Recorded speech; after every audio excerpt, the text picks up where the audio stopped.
سلام دوستای عزیز، امروز با یه آموزش هندونه، مربای هندونه. دوستای عزیز توجه کنید، ببینید یکی لازم نیست بکش کنید. اینا رو آب میزنیم.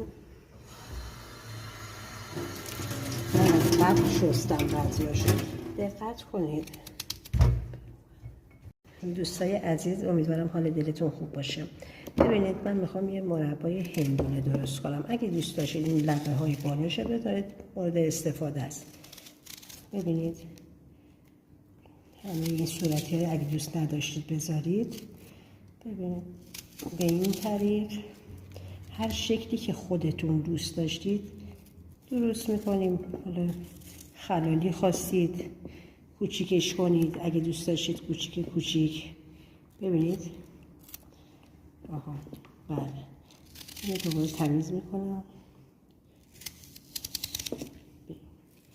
ببینید این سفیدی هندونه است، میتونید به هر شکلی درش بیارید،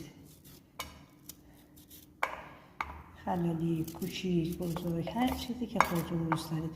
من با اونها هم استفاده میکنم، یعنی با این روها هم بعضی موقع برای 2 روزه 3 روزه آدم میشه برای یه هفته با اینا مربا درست کردم. دوباره پوست میکنم. دوستای عزیز توجه کنید، این سفیدی روی هندونه است.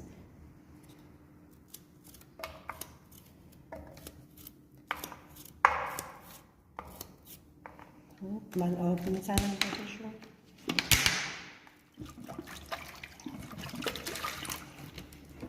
دوباره اینا رو مربا، مثل تمام مرباهایی که درست میکنیم اینو قشنگ خورد میکنیم.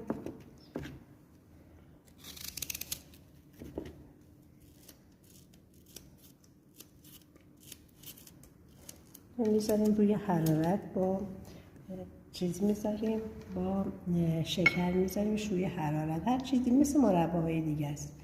این کار انجام میدیم و این خوشمزه، یه مربای خوشمزه هندونه در آوردیم. ان شاءالله که موفق باشید.